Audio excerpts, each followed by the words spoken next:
if it's only for now, I don't mind, 'cause I know that your love is endless. It might be over tomorrow, but this day will live on forever. You'll be on my mind. I'll be dreaming about this till the end of time. We are young, we are free, down for the ride. Might be over tomorrow, but we got to stay forever.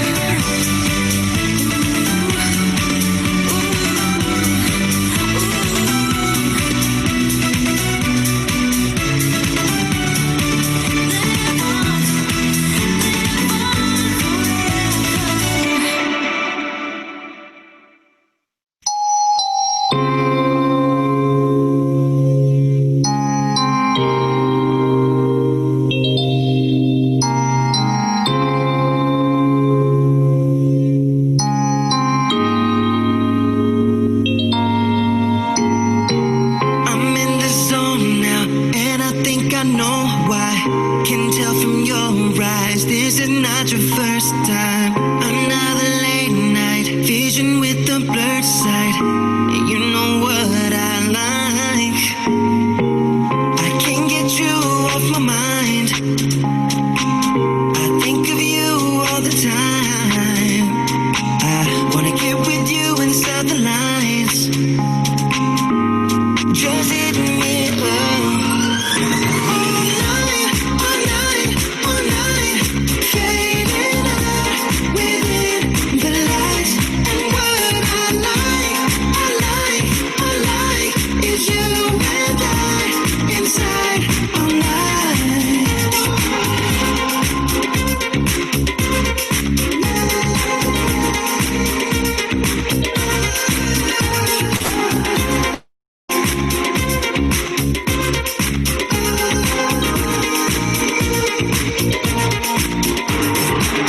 Don't wanna stay out, that would only waste time. The way that you shine is what I've always tried to find. I'm in a haze now, gotta figure out what this is all about. I can't get you off my mind. I think of you all the time. I wanna get with you inside the lines. Just hit me up. All night, all night, all night. Fading out within the lights. And what I like is you and I inside all night.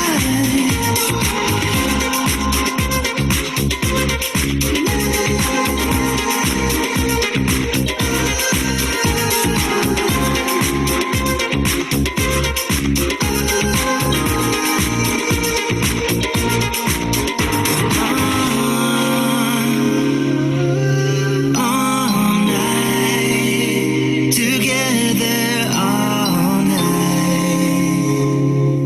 We go all night. All night, all night, all night. Fading out within the lights. And what I like is you and I inside all night.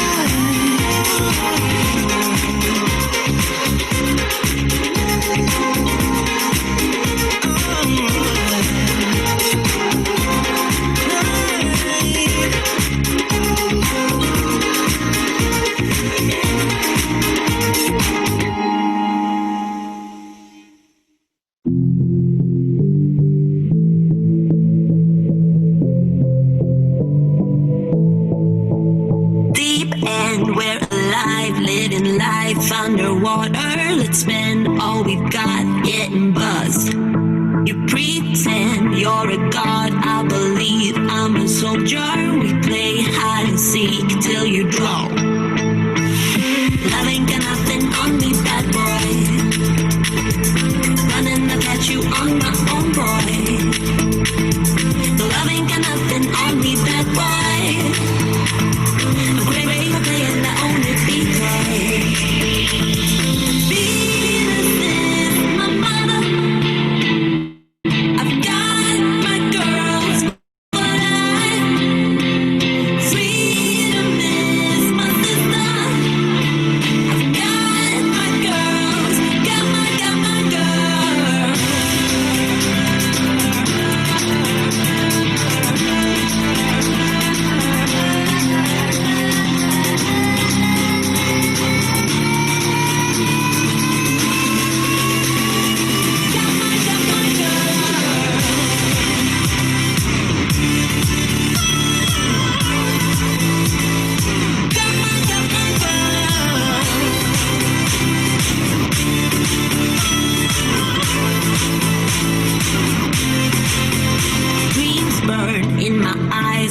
my heart beats for rainbows. Gaga makes me dance till I drop. Big spender to the right, with no room for another. I play kiss and tell like a boss. Love ain't got nothing on me, bad boy. Running to catch you on my own, boy. Love ain't got nothing on me, bad boy. Baby, I'm playing the only because Venus is my mother. I've got my girls for life. Freedom is my sister. I've got my girls, got my girls.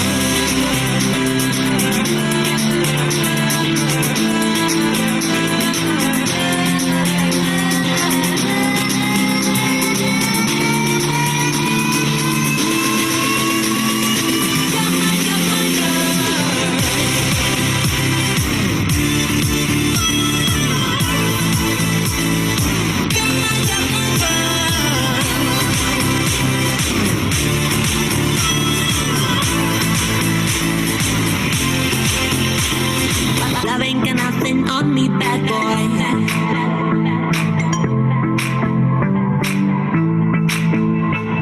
No, love ain't got nothing on me, bad boy. Baby, playing the only because Venus is my mother.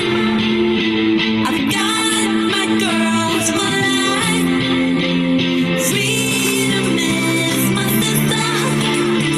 I've got my girls, got my girls.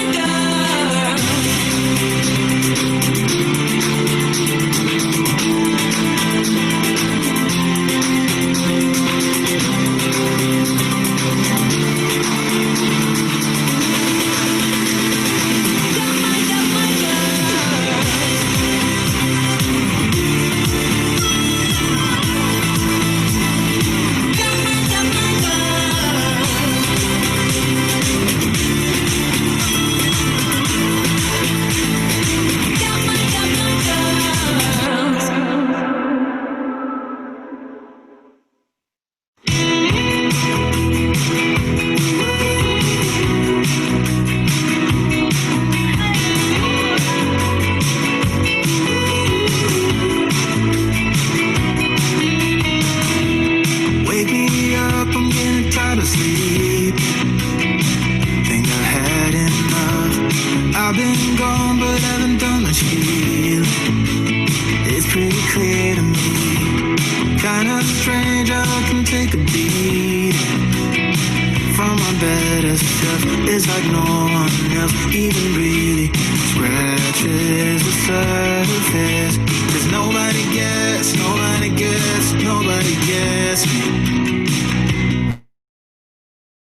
Hello. Hi. Good afternoon, everyone. I hope you can hear me. If maybe one of my panelists can tell me that my volume is good. Great. Okay. So good afternoon, everyone. Wonderful to see so many of you join us this afternoon for our joint SPF Stewardship Asia webinar titled Stewardship in Crisis, Sustainable Employment for the Future. This is a topic I am particularly passionate about, and I can't wait to get into our panel discussions and sharing. So first up, we have some house rules and admin items to note. I believe all the participants are on, I think you're all muted at the moment, if I'm not wrong. If you would like to ask questions, there's actually a Q&A function at the bottom of your screen on the bottom right.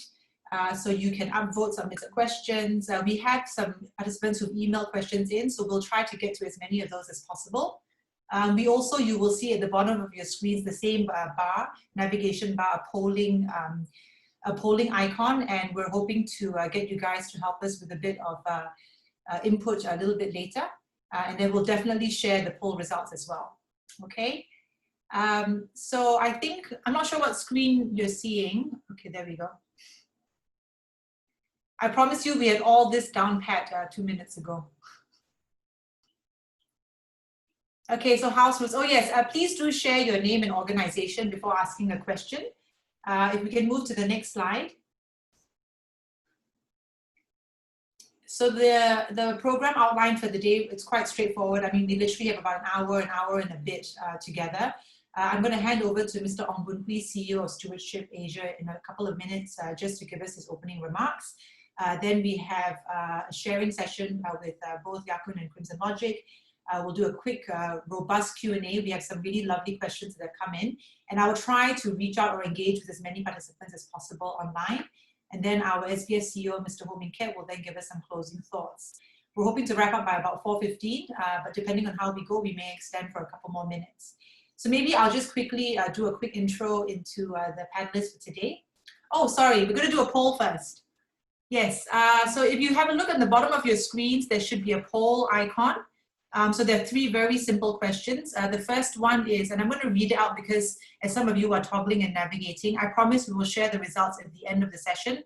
First question is, as a consumer, are you willing to pay more to absorb increased costs for companies to drive sustainable business practices? Yes or no? Next question, number 2. What challenges do you face in driving sustainable business practices in your company? Is it the lack of resources, the need to focus on P&Ls, unsure of how to go about doing it, too hard to introduce change within the organization? And question number 3, from a business point of view, what is needed to mitigate the costs and challenges in driving sustainable business practices? Is it increased government grants, change in leadership mindset, increased awareness among employees, increased industry-led collaborations? So maybe I'll give you a couple of minutes just to submit your polls, your polling thoughts. Great, okay. All right, moving on to the next slide. I'd like to start maybe introducing our wonderful panel lineup for today. We have from Stewardship Asia, Mr. Ong Boon Hwee, CEO. Stewardship Asia is a center dedicated to inspiring and catalyzing organization change towards responsible wealth creation. They do so in order to create economic and societal value over time to benefit the wider community and future generations. Next up is Mr. Ho Min Ket, our SPF CEO, who has been with the organization since 2011. He has been leading the charge as the Apex Business Chamber lead, connecting Singaporean businesses locally, internationally, and driving dialogue with governments. They have been a pivotal partner in recent months as businesses and economies battle the global pandemic. Jesher is a third-generation business owner and family member of Kun International, a local and heritage-themed coffee chain. With presence in over 9 countries, Kun is synonymous with heritage, traditional kaya toast, and Singaporean-style brewed coffee, a much-loved brand for many of us. And might I add that he has been singularly responsible for my increased calorie count in recent months. So thank you, Jesher, for that. Damien is a talent enabler with CrimsonLogic, a trusted partner to governments and businesses around the world, delivering excellence through their knowledge in trade facilitation, legal, digital government, and cybersecurity. His areas of focus are HR business partnering, learning and organization development, total rewards, and international HR management. So what's really lovely actually is if you think about the panel and the speakers we have today, we've got a combination of Stewardship Asia, who does a lot of thought leadership and advocacy work. We have SBF, which is really rooted and connected to the business community in Singapore. We've got the inside out perspective from CrimsonLogic, who will share with us initiatives the company has undertaken, especially in recent months, but actually it's a longer term initiative. And then of course, Jesher from a company and a business perspective on what they're continuing to do.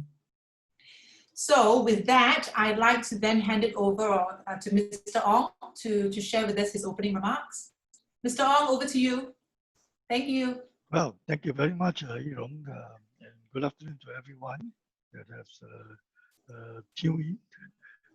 I couldn't see all your face, but I know you're out there. I just noticed that with my background that for today's, and also with this headset, I see myself looking like some newscaster, maybe sports newscaster. Yeah, but well, we are gathered today, looking at a very, I would say, a rather surreal time. I mean, the whole world has gone into a very difficult situation over the last 3 months or more, 4 or 5 months. And even with the latest count, there are 13 million people affected in the world, more than 200 countries, 500 over 1,000 deaths. Singapore itself has been, in fact, we are having things under control, but even then it was 46,000 or so, and although our death rate has been, I would say, kept very much in control. But it suffices to say that the COVID-19 situation really is a double whammy. First, it is a pandemic, which is still ongoing. And also there is this aspect of business being affected. And businesses, big or small, you could be large group holding companies, investment companies, or SMEs ranging from business ranging from long-standing business, including startup, all are affected. But I just wanted to spend these few minutes that we have setting the stage on this topic of stewardship in crisis. I think stewardship did come alive during crisis. And I'm going to go along this broad theme that says that we are definitely all affected, big or small, all in the same storm, but we may not all be in the same boat, meaning businesses across. And so what differentiates between businesses that are better able to survive the storm, even better, be able to subsequently not only survive the storm, but bounce back stronger and better when the recovery takes place. And so in that regard, I would like to just set the stage by sharing 3 points, which will definitely be elaborated by our panelists subsequently, and in various aspects by our panelists as well, you know, whether it is in sustainable employment or whether it's in business, you know, making a difference in the way that they last a storm, but still retain the capacity to grow. So in that regard, let me just highlight 3 points that differentiate businesses in the matter of stewardship in crisis. Point number 1 will be taking ownership. Point number 2, acting short term, thinking long term. And point number 3, driven by purpose, anchored on values. So on point number 1, you know, as they always say that life is about 10% is about what happened to you, 90% is how you respond to it. And so it is with any crisis. You know, in just too many crises, you see there are organizations or companies that unwittingly perhaps adopted a victim mentality. They begin to be criticizing, they begin to be wondering why. But the difference is actually made in companies that are good steward, well-stewarded companies that actually take ownership of the situation, and then they will then be able to ask how can they take a responsible leadership angle forward. And I think that will make all the difference there is. There are many examples of this, and perhaps we could discuss, can come back to it when we have time.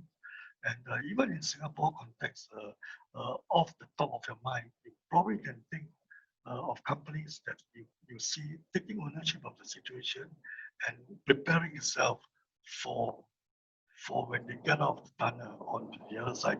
But point number 2 that I just want to highlight actually is extremely important, and it makes all the difference, not only in the way that you will survive, but really having the capacity to bounce back. And that is related to acting short term, but really thinking long term.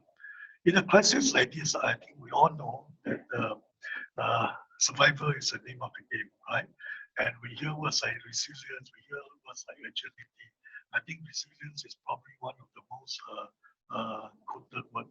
But if you think about the word resilience, it's not just about enduring, it's not just about a defense mechanism, it's also about the ability to bounce back. In fact, I was just reflecting on it, and I discovered that in the Asian language, the raw meaning of the word resilience is actually bouncing back. In Chinese, it's fan tan xing or tan xing. In Korean, in Japanese, in Indian, in Thai, in Indonesian, Bahasa, and so on, they are all relating to how do you bounce back? How do you return to the original condition before something happened? And so it is with stewardship in crisis. You know, we always hear people talk about, you know, a rising tide will raise all boats. But my point that I want to emphasize is, yes, a rising tide raises all boats, but all boats may not be rising equally. What makes the difference between those that can bounce back better? And indeed, it is the ability to, while you're acting short term to survive, think long term as well, you know, into the future. And if you look at, for example, good companies like SIA, our dear SIA, all airlines are affected But if you look at whenever SIA make this announcement or put this forward, there's always this element of looking at things longer term. And one of the points while I talk to boards and even in the boards that I sit on and so on, I always remind the management and the board together that in the process of whatever that we are doing, in surviving short term, perhaps it is whether it's cutting costs to save job or anything, or even in divesting, sometimes you've got no choice but to take cost cutting measure.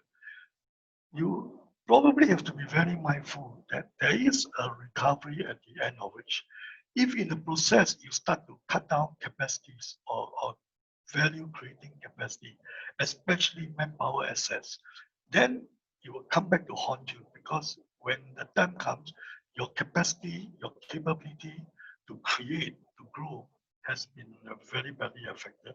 So again, thinking long term, not damaging is extremely important.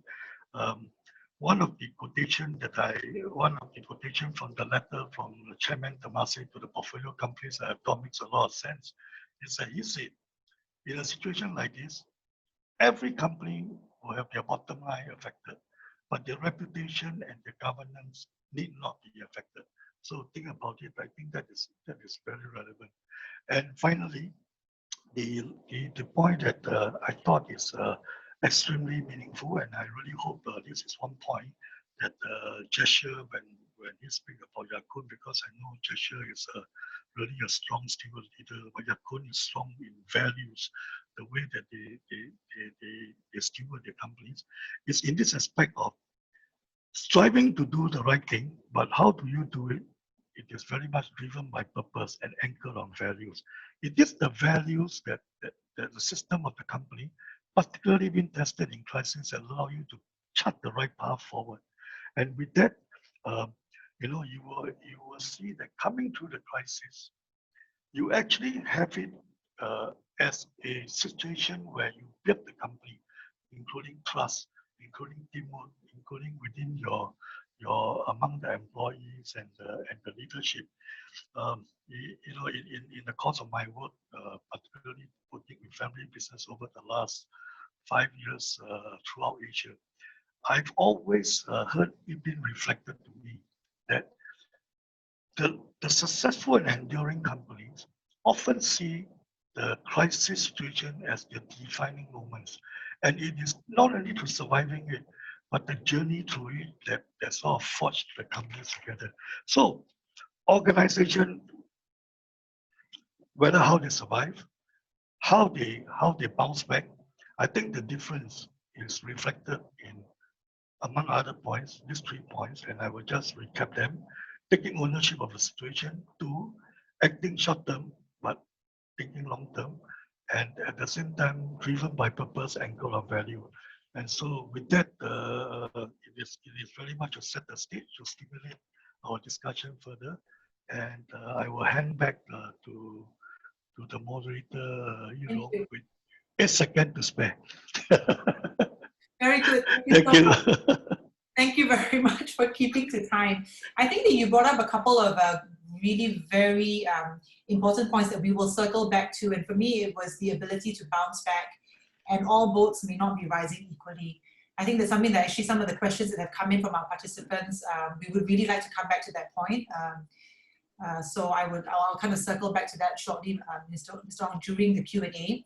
But then the driven by purpose, anchored on values, really segues very nicely to Damien. I believe a lot of the, and to be fair, I think CrimsonLogic as an organization, I have a great deal of respect from afar, but a lot of the programs and initiatives are not things that you just started implementing 3 months ago. It's been part of your DNA, so to speak. So maybe we'll get you to kind of take us through some of your thoughts as well. Okay, so maybe I'll start with who are we? Who is CrimsonLogic? So to the next slide.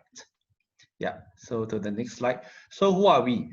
We are a homegrown Singapore IT company that's a partner to governments worldwide. So we help governments design, implement services ranging from trade facilitation, e-judiciary, and e-government solutions. So there's one thing very interesting about CrimsonLogic that I'd like to share. So we are a company that is born out of a crisis, forged from fire. So we are born during the 1985 economic crisis, where that was the first time when Singapore had its first recession. So that was where CrimsonLogic, or formerly known as Singapore Network Services, we were created to assist in the trade facilitation services as part of the country's effort to pull the country out of recession. And the rest is history. That's where we strive through, we try to survive through the various financial crises and other difficult times along the way. So moving on to the next slide about COVID-19. So this COVID-19 is really a black swan. It is unpredictable and has really severe consequences. Just like the dot-com bubble in 2001 or the financial crisis for the US housing market during the 2008. So what we did foresee last year, even in fact from last year, we already foresee that business growth is going to slow down. But this COVID-19 really accelerates all this and pushes it, and to the extent that we feel a hard smack in our face. So to be honest, just like all other companies out there, at the start of the year, financial year, in January or February, we fumbled, we were overwhelmed, we were even confused because there's so much information that is coming in. And we were just at the beginning of our financial year, so we had the targets, although it's a little bit revised downwards. But this whole COVID-19 really struck us so hard that we foresee that we might not meet what we need, what we strive for to achieve. So with all this, there's one thing that the management has decided to focus on, that is to maintain the focus on what can be done. So to the next slide. So with this, there's so much information that comes in. We focus on two things: what cannot be controlled, and the other one is what can be controlled. So what cannot be controlled be things like, when are we going to DORSCON rate? What happens when my staff or their family members get COVID? What happens when my office is sealed off? So for this, we can only plan for the worst, hope for the best. So the planning for the worst is the thing that the company does, and we do it very diligently. So that is the part where what can be controlled. So what do we do? First and foremost, we pull out our business continuity plan. So it's actually a thick manual with lots of information. Some could be relevant, some are not. But that's why we pull it out, we check on the relevance. We run live drills on the backup plans. And one of the things that we did is to set up a pandemic committee to review on a weekly basis around the global status. And we share our actions with the representative across the world.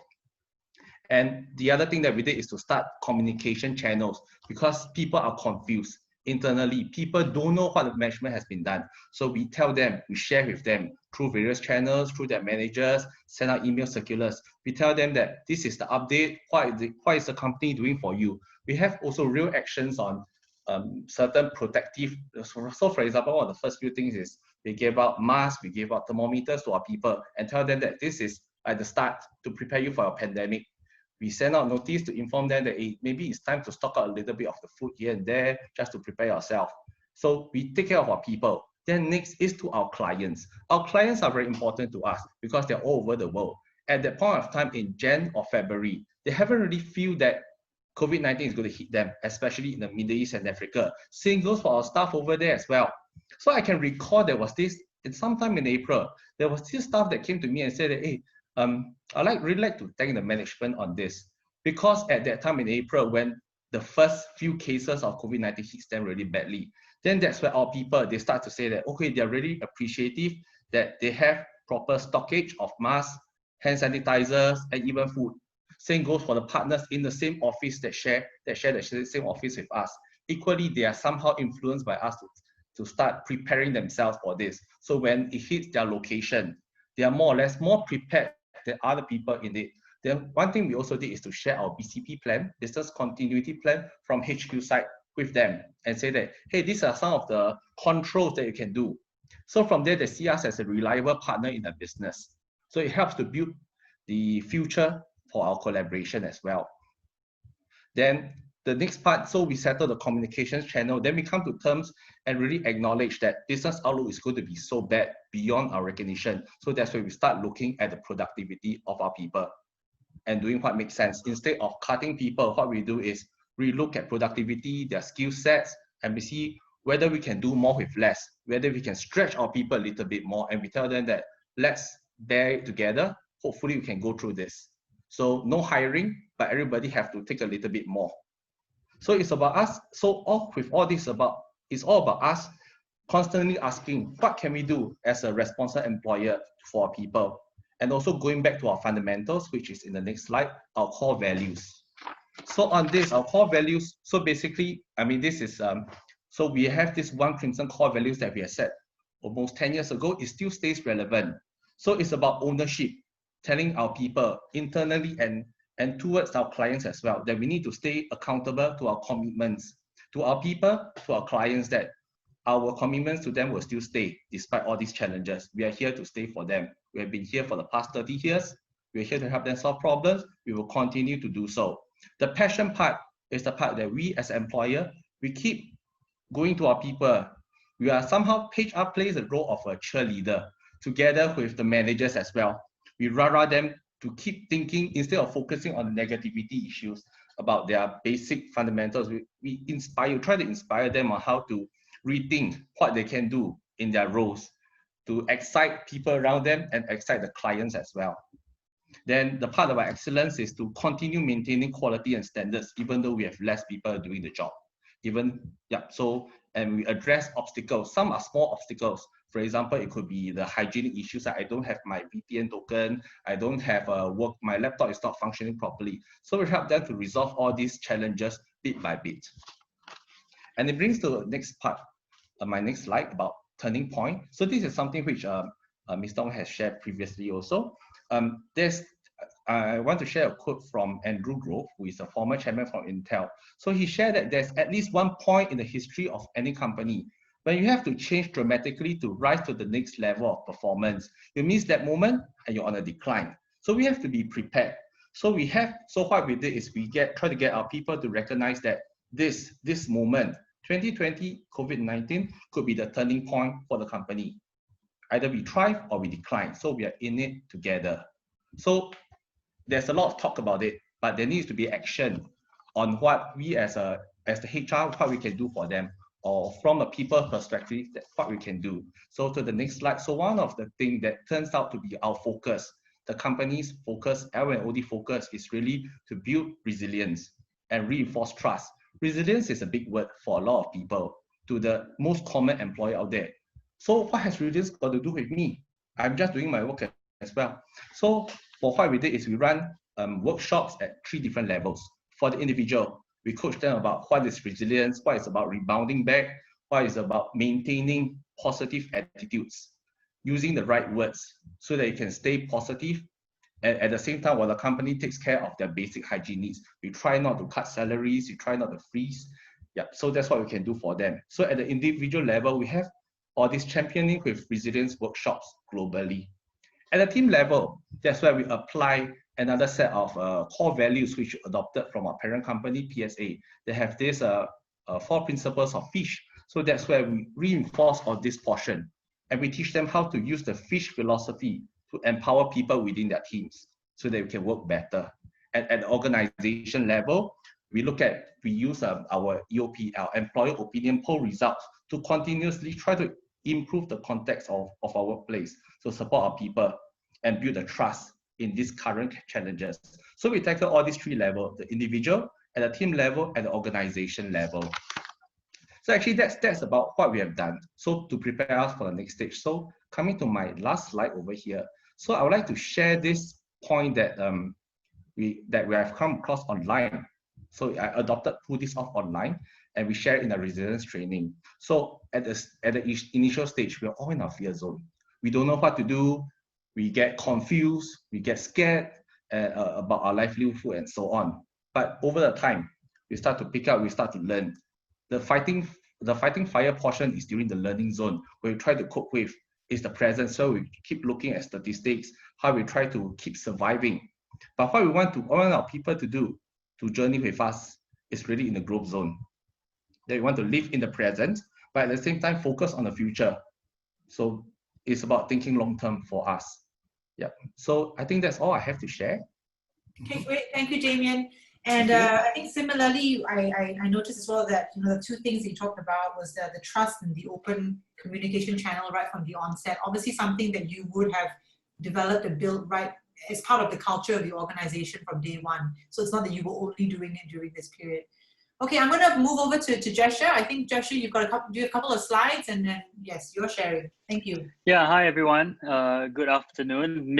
Literally mid-afternoon to everyone. Yeah, Mr. Ong said that he had 10 seconds to spare. Right? I intentionally want to leave just a little bit more time because I appreciate that everyone's here in the audience. I think everyone will come with different questions that are pertaining to their own sphere of concern. Could be HR, could be finance, could be business. So I think we'll look forward to your questions. I just wanted to quickly touch on a few things of my own personal experience. So it's more for me, my sharing is just very quickly about my own journey, and then maybe I just peel behind the curtain just a little bit of how we managed, how we came to how we arrived at certain decisions, and it's not one size fit all, and some will be relevant and some will not. So yeah, just wanted to quickly share a few things. And when I look back at the situation, I think everything really kicked into very, very high gear March to April and so on. Yeah, can we go to the first slide? I wanted to show you guys a picture. When I think about the situation that started, I see several pictures come to mind, and I wanted to show you this picture because this is one of our Ya Kun outlets. But first glance, what are you reminded of when you look at a picture like that, right? This was taken in I think late March or early April. This looks like an exam hall. So that was when the news came out that you need to space seats out, and so enterprise and the government bodies, NEA were coming together and really working very hard but trying to do their best with communication. And so at that point they said space out all the tables, and different F&B and different eateries had different interpretations. So this was one outlet's interpretation. I wouldn't say it was all outlets, but it's one outlet, and I had to save this picture because no one will imagine that at a time when you want to go to Ya Kun to eat, you will feel like you're walking to an exam hall, right? Certainly not. Then actually, can I show the next picture? Could please, next slide. Yeah, okay. And so this picture was actually taken the night before circuit breaker. The night before circuit breaker, because that was when we said all only takeaways only, no more dining out, no more 1-2 person per table or something. This was taken at night, but you can see the optimism of the staff. You can see the energy. And I saved this picture again because it really reminded me of a few things. Firstly, it reminded me of the frontline team, the team that still works, still faithfully brews coffee, still faithfully serves early in the morning. But then also you can see that this, never in our minds will we ever imagine that all F&B will just be takeaway. No more dining in. A lot of these things will be changed, and almost the feeling will be changed for a long time to come. So I just wanted to share. Thank you for these pictures. So I just wanted to share that as we all know, our own experience was that the government tightened the rules slowly. They tightened. Firstly, they say distancing, safe distance. The word was social distancing right back then. Within the outlet, then it became takeaways only, and then even then, furthermore, some restaurants and particular food places had to close. And so it was a slow tightening of that. And then obviously now we also see a gradual opening. When we take the generally there is no such thing as we will also release staff, because there's a tightening. But when it comes to employability or hiring or unfortunately even letting people go, it is a threshold. You cross a threshold and the company will go, we can't do this anymore. And then if we cross another threshold and we say we can bring people back on again, that may or may not happen as well. So that was a big concern for us, because it was while the situation in the outlets was a situation of tightening, the way we view our manpower and our people did not commiserate with the outlet situation at the same time. Another point I wanted to also share with you was that there was an uneven distribution of work, even for ourselves. So, for example, the touristy outlets, the Orchard Road Belt outlets, they were very empty, and rightly so, right? Because tourism came down, and so we still had staff, and they were used to the environment. They were used to that place, their work environment, but they had nothing to do. and conversely, the other other outlets, maybe the heartland outlets and those situated near the homes, near the housing estates, were actually a lot busier. And yet, when we want to think about our employees, our workforce as a whole, we had to put them all into the same consideration. It was not like, oh, you guys, the outlet is not doing it. So we had to do a kind of a averaging out, elaborating. And so when we considered some of these principles, we tried to ensure that everyone was treated fairly and equally. Now, there was also a lot of, as Damien rightly pointed out, I agree, there's a lot of concern on the ground. Literally day to day there was concern, because also day to day there were different measures coming out. You get ambassadors coming to tell you something. Then one day was only take away. The next day is that you have to install safe entry. So there was a lot of change on the ground. Communication is very, very important. And sometimes it's not just a memo, and sometimes it's not just a WhatsApp, but it's really about the managers going down to assure the staff.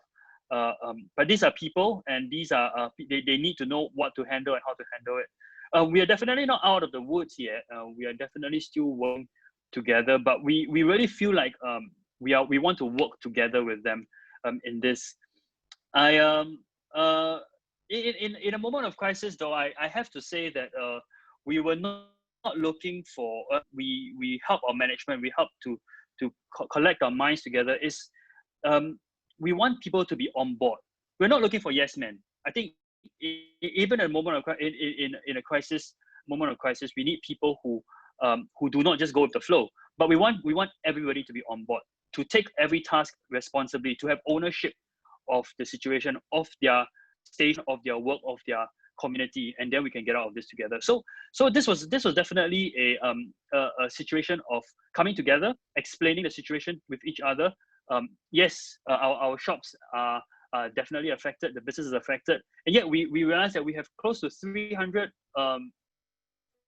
over 300 staff that we want to give assurance to, we want to keep going, and we feel that they also impact their own community as well. So we want to work with them in this period together.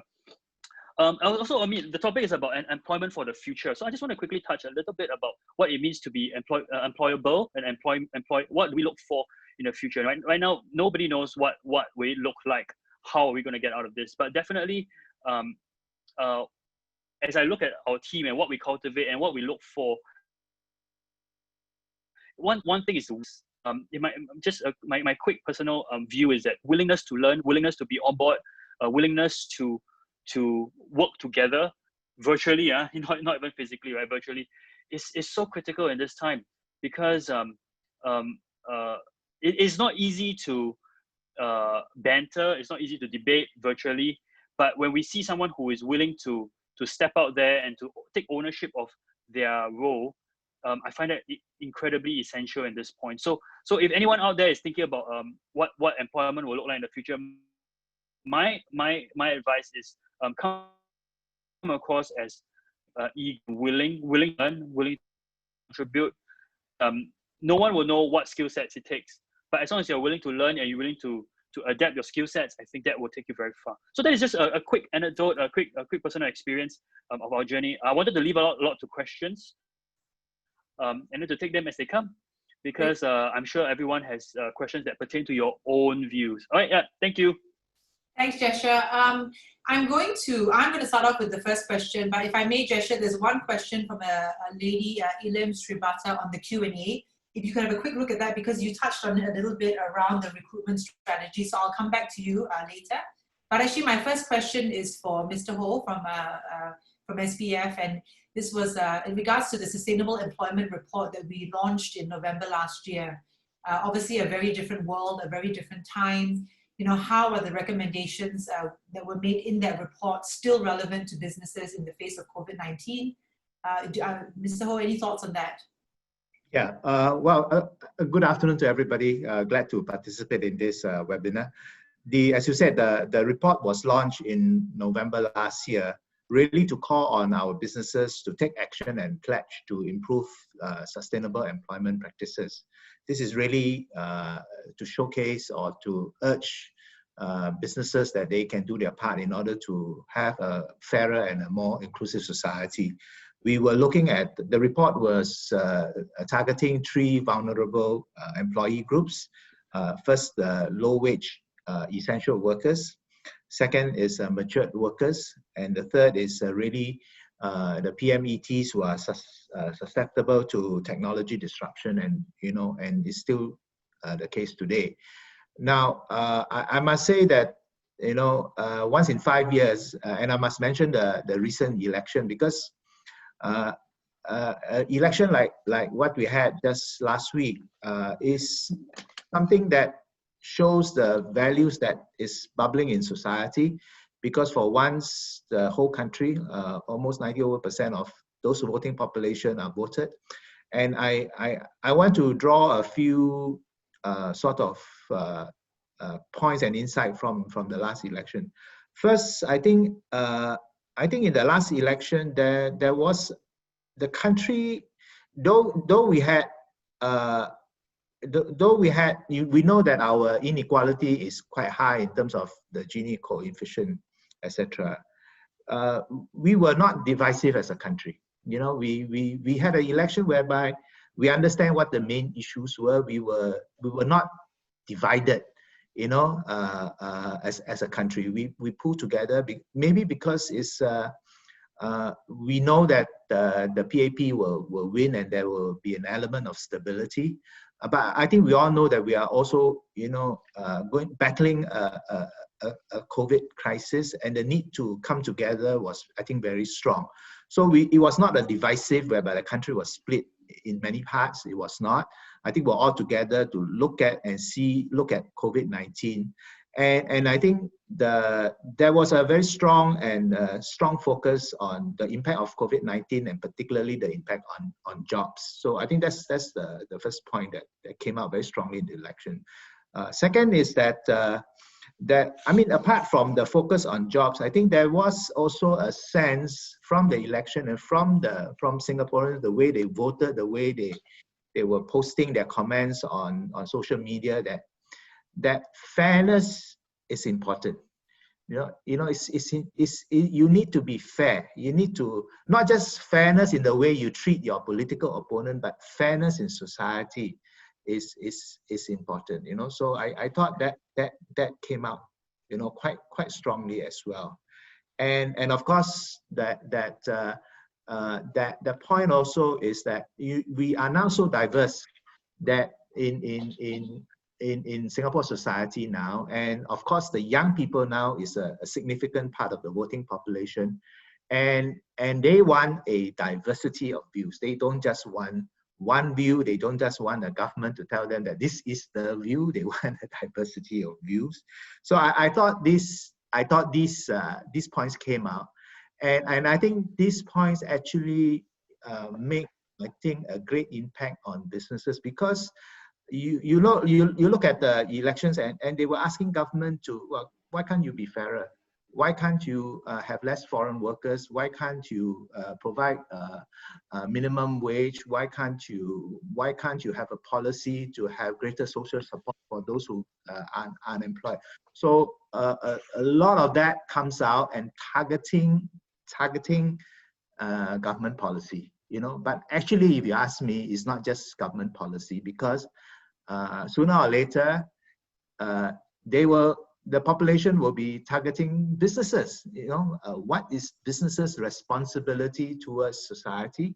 What is your responsibility to your employees? Are you fair to your employees? Are you inclusive? Have you been paying just wages? Are you just paying a transactional wage, or are you empathetic to those who are less well off within your workforce?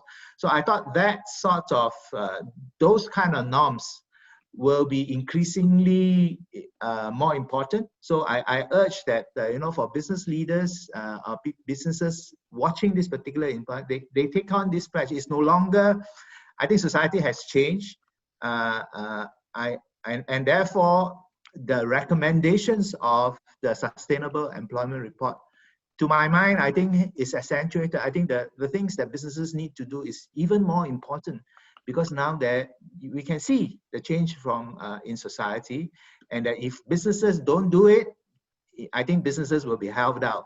So I think it's really time, and I think it's important that we have this report. We can talk more about it and what businesses can do, but this is what came. Yeah. Thank you. Yeah, thank you very much for that. And actually, if you don't mind me sharing as well, I've read the report cover to cover, having participated in the process, and it's kind of like prescient. You couldn't have sort of talked about some of the issues that are coming up from the ground, and back in this time last year, no one knew where we were going to be, obviously.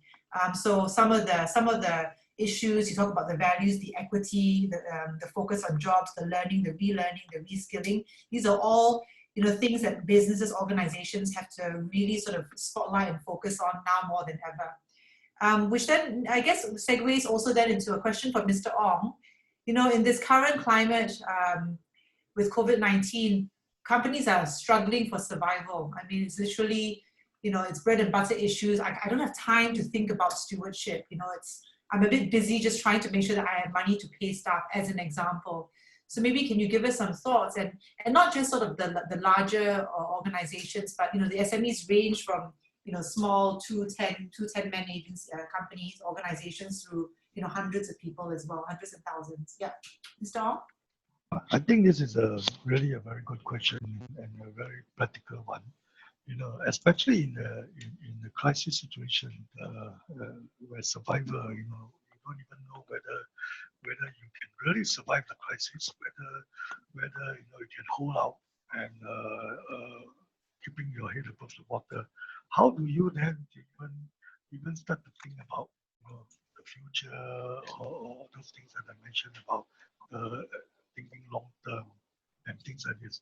But I would like to say that precisely because this is the situation, you really have to think about, and you really have to, and whether you do or you do not will make the difference.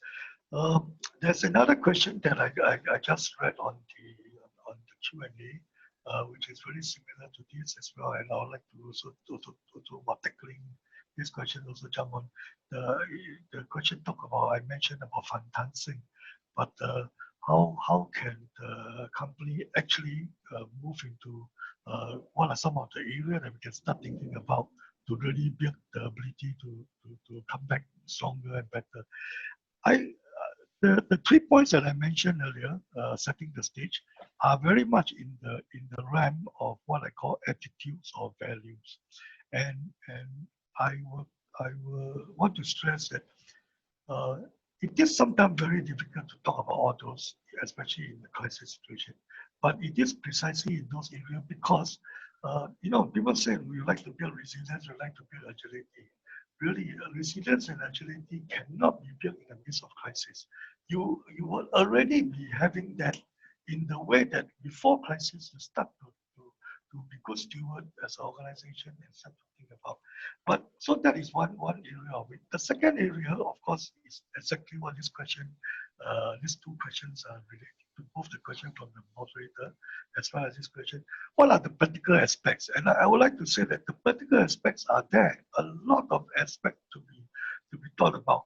And this is where you really need to put on, especially with a collective effort, once again anchored on your sense of purpose of the company and your values, and then be able to come up with practical solutions that will allow you to bounce back. Let's just take the travel industry. And this is a very brief example, and I really don't have time to talk about many other aspects. Let's take travel industry. I've been discussing that with a number of business leaders across Asia, actually.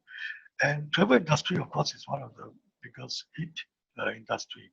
So when people start to use words like, you will never be the same again, travel will never come back to it, I would say that is already missing the point on the first bucket of issues, the attitude, the values.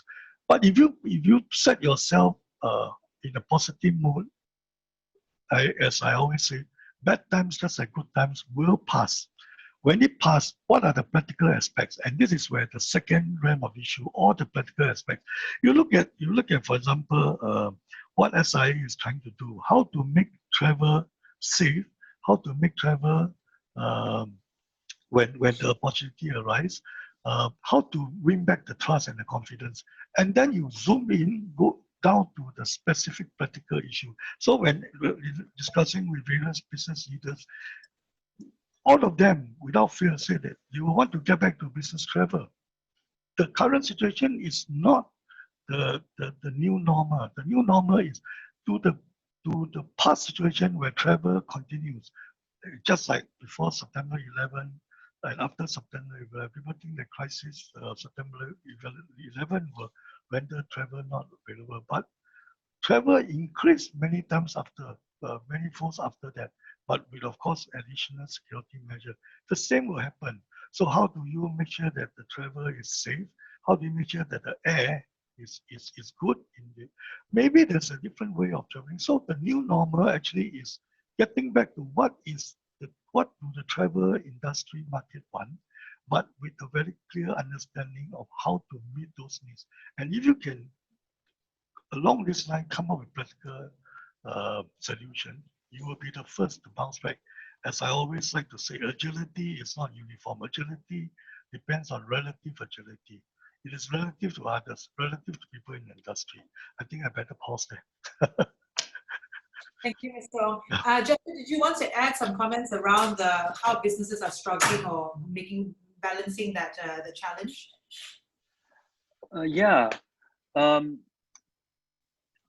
Because a thought actually came to mind. This was actually with one of the principles of Stewardship Asia principles, because I think it's a very good one to bring into relevance during this period of many, which is integrate short-term and long-term perspectives.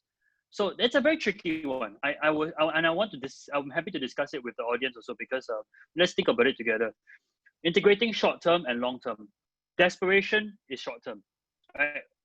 In a moment of desperation, we are all looking very short-term. But if you don't look short-term, there is no long-term. If you don't save the short-term, there will not be a long-term.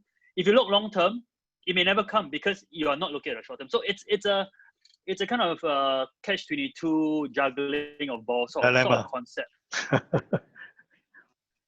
Yeah. So, but you can't really have one without the other. Suggestion our audience have thought about it, but it's also good to kind of remind ourselves is that get different people to deal with different things. So if you don't mind me saying, the frontline staff, regardless of what industry you're in, the ones working frontline, the ones doing depending on what industry you are, it could be the designers, the tech, the engineers. So whoever is working on the front lines, get them to focus on the short term. Clear objectives, you go to work, get the objective done, go home. Like, don't linger, don't hang around, have a good day, work, be done. So very short term, very achievable. Of course, show them what it means to go long term, but it's not really their task to plan long term. The middle management is the one that has to juggle both. So short term objectives, they don't have to know everything. They don't have to know the entire company's reserves, the entire company's P&L. No, they just need to know what they have to do, how they have to motivate their team, how they have to plan for the short and medium term. And then it's the owners, the owners, the CEOs, the board. They are the ones who will know what we have in the reserves. How long can the reserves last us? What's our P&L like versus this year, last year? All that. And they're the ones who need to look long term while managing the short term. So this is not a new concept at all. I don't want to act like it's something new, but it's something good to delegate. And in a moment of crisis, if people have a very achievable target, a very achievable role they play, then if everyone does their role well, the wheels will turn. And I feel like that is something that I thought will be helpful in thinking through. Every day is so muddled. Every day the news comes out, something new. Hunker down and get your feet planted on the ground, and then get the day done. So yeah, I hope that's useful. Thank you. Mr. Ho, can I ask a question? And that has kind of come up from one of the chats, which is that, what is it, I think people can see the correlation between, sustainable employment can benefit businesses. What are the challenges that you're hearing on the ground? So maybe, sort of what a business saying, oh, you can't do it because of this reason. Can you share with us some of the challenges, perhaps? Yeah, I guess one of the challenges immediately in COVID-19 is that, I'm challenged as a business. I have no more demand, I have no more revenue, but I still need to think long term. I think the businesses might come back with, I don't know how long, maybe 2 years, maybe longer. And I need that capability in order when the demand returns. So how am I going to think long term when I'm challenged short term? So I think this is indeed a big issue amongst businesses, all big and small. So that's why, I think we are fortunate in Singapore that the government has come up very strongly in terms of supporting companies to meet the short-term issues of costs of cash and credit through a very strong fiscal support. So I think that is one. But then, in spite of all that, we all know that that has been a drain on reserve, and it can't last forever. And the demand might not be coming back very soon. And indeed, the dilemma ahead for many companies is, what am I going to do? I'm running out of cash. In business school, if you don't manage your cash flow, basically the company falls, right? So this is going to be real for many companies. So this is going to be a dilemma. So how are you going to be continue to be a sustainable and responsible employer in that kind of a situation? I think this is an extreme dilemma. I would like to say this. I mean, it is not realistic. I don't think anybody expects businesses to keep your employees if you can't. I think let's put it this way. Nobody's expecting you. You are running a business, so if you really cannot, because you have run out of cash, you have run out of all sorts, never mind the long-term thing, but nobody's expecting, society is not expecting you to continue to employ. I think let's put it very free. We're not saying that. But between being irresponsible very early and keeping people for longer than you think you can, there's a whole range of things you could do. You can put people on training, you can draw on government support for that, you can put people on part-time. So there's a range of options which through government support that companies have options for. So I think that responsibility for companies is not so much that it's not a binary choice that you have that responsibility. Is for the responsibility for the company to actually look at those range of options seriously before you retrench your employees. I think that is what I mean by a responsible employer and a sustainable practice. And this is a situation in Singapore now where we have to be extremely creative. I was just thinking about how do we create a win-win situation that ties together a long-term need with a short-term problem. So, like for example, if some of our F&B boys will have to go out of business, but they know that in some point in time when the tourist comes back, the businesses will come back. So is there a way whereby, okay, I might have to retrench some of my workers, frontline or back office, but is there a surrogate employer that can employ them for me for a period of time, keep them trained, draw on some government support for livelihood, then keep them for some time. Then when the demand comes back, at least that pool is still there. That pool is still being trained, being upgraded, not completely at my cost, at government's cost, as the employees' cost.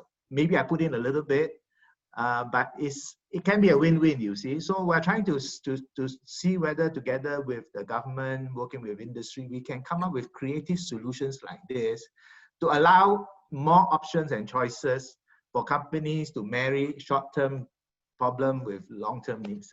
Okay. Thank you for that. We have a question, actually two questions from Ilim Sutaba from APP. Elim, I don't know, are you there? And would you like to ask or direct your question live? Yeah, thank you, Chong Ee Rong. Yeah, so yeah, basically, yeah, I think every panelist already share something that but yeah, looking and this situation, yeah, just now we talk about short term, long term. I just thinking on how we have to strengthen the recruitment strategy to addressing the pandemic situation where I know that now all the industry being forced to transform the industry as a whole to adapt the situation, especially I think talking about the technology. Every industry is being forced to drive using technology, adapting like this kind of virtual meeting, virtual webinar to of course to enable to survive. And we know that just now Damien shared that your company also assists government during the crisis in the past, but I think right now also we are going to having crisis, but maybe it's quite different because of we couldn't meet each other directly. It's not like flexible as usual. So how we can just now Jesher also already said in this uncertain condition, maybe in the future we need to ensure when we recruit our employment, so ensure that they can adapt with the situation, willingness to learn and step up, etc. I think that's a common, but how to get some kind like a technology to ensure during we do the virtual interview, for example, maybe we need, is there possible to have like technology to have like a testing module to measure it? Because of I don't think only through interview, especially right now a lot of interview we met in our company using virtual. I don't know how to measure because the willingness to adapt, because of if we ask, of course they always say yes, I willing to learn, but maybe we need to having like a tools in terms of technology. I just want to have a thought from maybe Damien or from some senior expert here. Okay. Yeah. Thank you, Alim. This is Damien. So I'm a HR practitioner. So this question is one of the questions that has bugged all HR and management all along. How do we get people with the suitable culture fit? It's not just whether it's online or in person. So that is the thing that has bugged us most. So on the HR front, there are actually a lot of philosophies or tools that can help. It can be, let's say, people use psychometric tools to help and all this. So, but I'd like to drive this, share with you about this, about digital transformation. So actually Singapore we already have a foresight.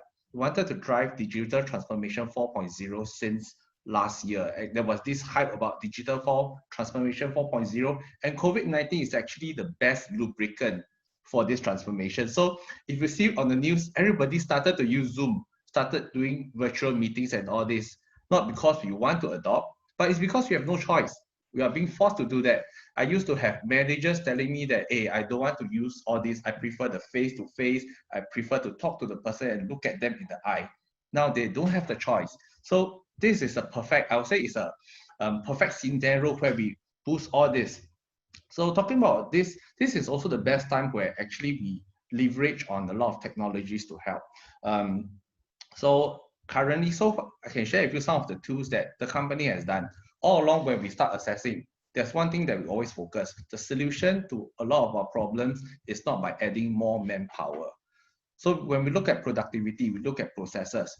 For example, because we're an IT company, so we are inclined to use solutions to help us solve problems. So we use, let's say, recruitment chatbots to help to screen through, to help to screen out the candidates faster and even in the middle of the night. Or as we speak, when we are at career fairs, we speak to one candidate, the same time the recruitment chatbot is screening more candidates at the back end, qualifying more candidates at the back end.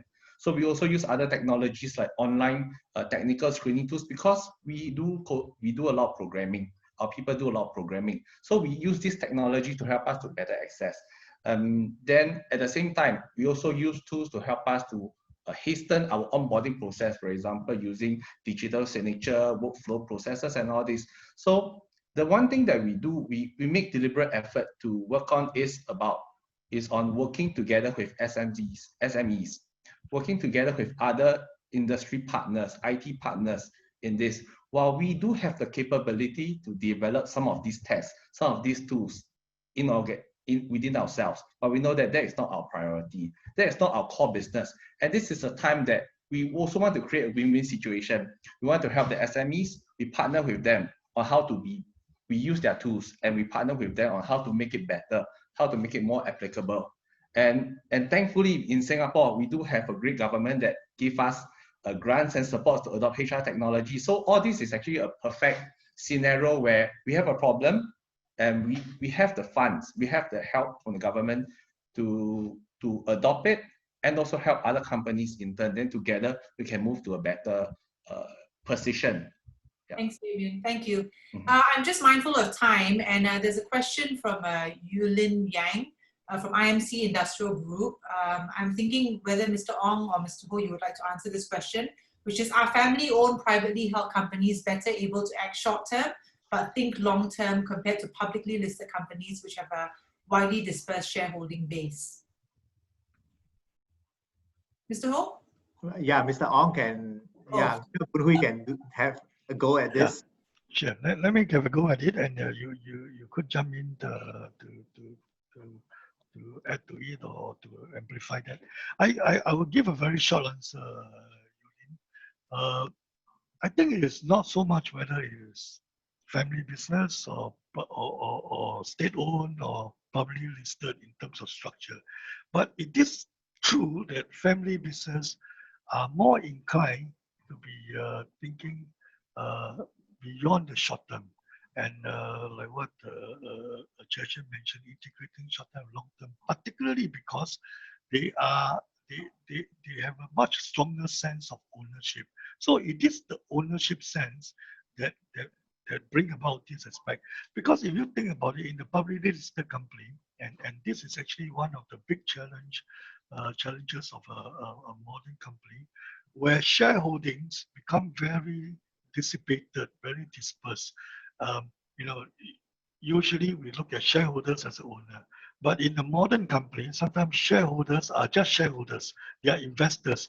They do not have that sense of ownership. So at the slightest moment, when there are problems, there will be many that will be selling or getting out of it. So if everybody owns a minute proportion of the company, very minute proportion, and they don't see themselves with a sense of ownership, then there will be no incentive or no motivation to think long term, to think strategically. So I think it boils back to who are the shareholders or owners that have got a good sense of ownership, and that will determine the answer to this question. Make it over to you. Nothing to add. Well answered. Actually, Ee Rong, I think I just got one thing to say. Just to family business, it's also no bed of roses, like, in the sense that we it can get very emotional, right? I'm just being very candid here. When it comes to pay, when you are interacting with everybody, from the person who welcomes everybody at the door, you say hello to your aunties, and it's very emotional. So it's sometimes it's very difficult to be objective about work and work hours and deployment, or even in this crisis, is to pay, is there a pay cut? It can be very difficult. So staying objective is a must, but it's really not easy. So that's just my candid side of it, lah. Thank you. I'm just mindful of time, so I'm going to take one more question from Associate Professor Alfred Bu, who sent his questions in earlier. That will be our last question. I do apologize. And then we have Mr. Ho with his closing remarks. Associate Prof. Bu, are you on the line? Do you want to ask your question?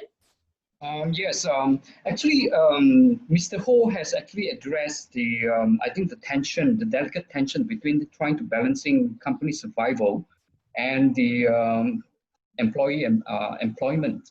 So I think he has addressed my question just now. So thank you for that. Great, thank you. Okay, so would you like to maybe give us a short wrap up? Yeah, thanks. Yeah, first of all, a big thank you to our moderator, Ee Rong, presenters and participants for, I think, a short, but I think it's a lively and insightful conversation today. As I mentioned earlier, I think the recent election has shown that businesses needs to be mindful of societal change as they operate as part and parcel and within society. So therefore, business practices need to evolve to reflect the ethos of inclusiveness, of fairness and equality, and also freedom of choice that now Singaporeans, especially the young, increasingly coming forward and showing us that these are the important values they embrace. So I also feel that because of this change in society, or this gradual change in society, we need not continue to have that mindset that stewardship and sustainable employment necessarily comes at a cost to businesses.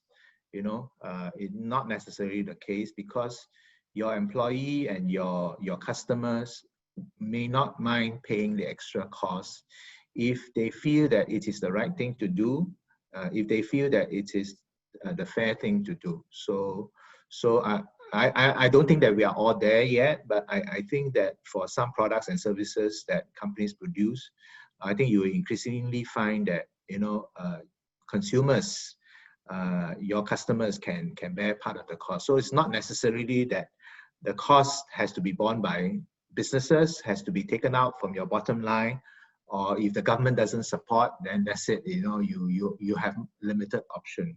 So we're not there yet. I think we have a long road ahead of us, and organizations like the SAC and as well as SBF, I think, have an important role to do in shaping and behavior. I think at least telling businesses, particularly the smaller companies, about these kind of changes and the things and the need to react, and maybe give them the information and the tools to react. I think we have a role. And I think we also have a role in aggregating solutions, because sometimes things cannot be done at the enterprise level. Things have to be done at the industry level, and things have to be done together with not just businesses, but with the labor union as well as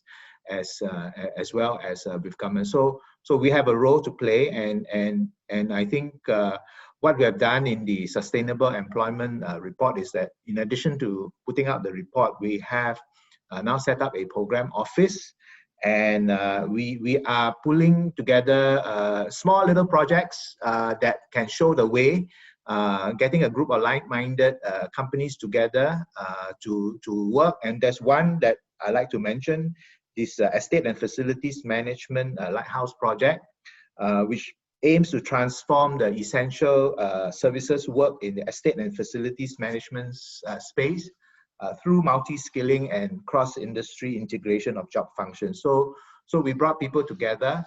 We are supporting it through our social arm, our foundation, SBS Foundation.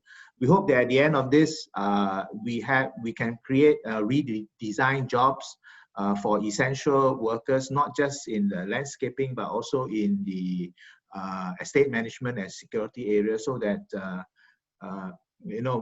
workers in this area have not only a longer runway because they are more flexible in doing different jobs, they are better skilled, and therefore they can earn a bigger wage. It's also better for productivity for businesses, and I'm sure that we will be pressured to reduce our foreign workers dependency as well. So it's a win-win-win all around. So we're doing this pilot project.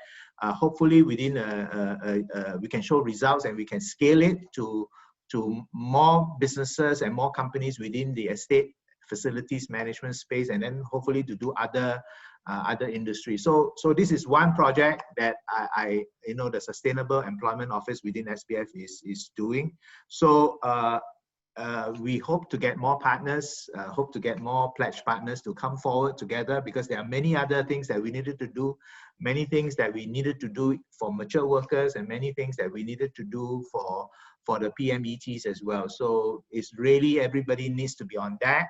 and diverse areas to help us. So I appeal for your support, and I want to thank you again, and I look forward to engaging all of you in future sessions. Thank you so much. Thank you, Mr. Ho. I wanted to just do a quick shout out whether Mr.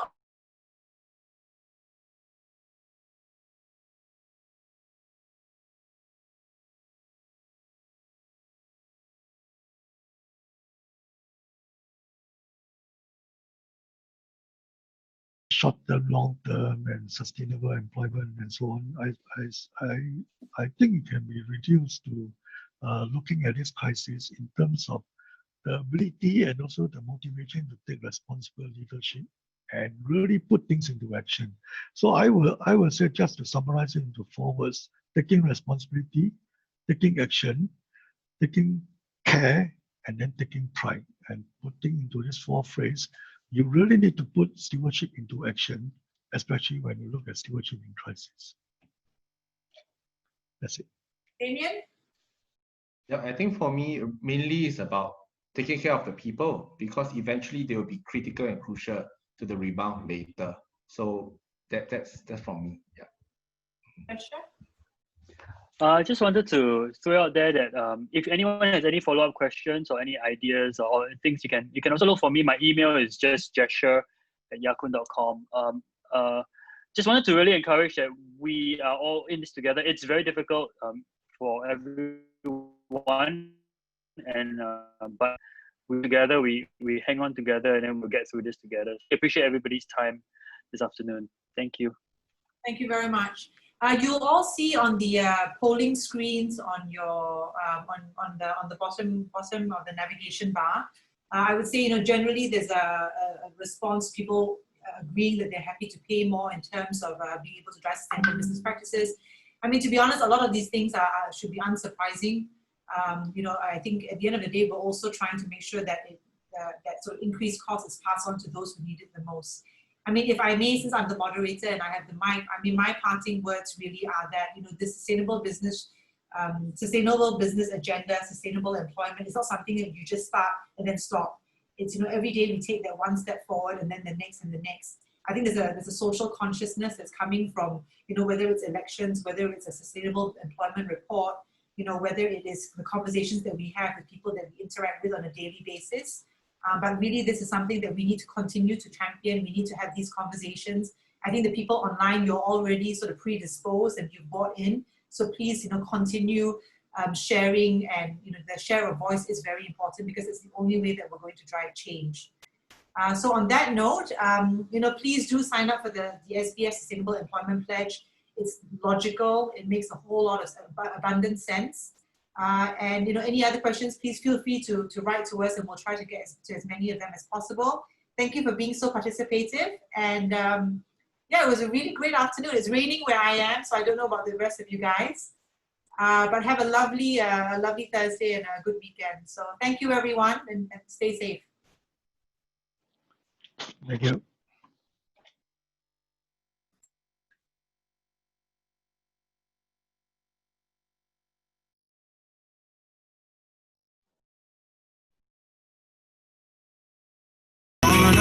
Give me a light when my torch is blown out.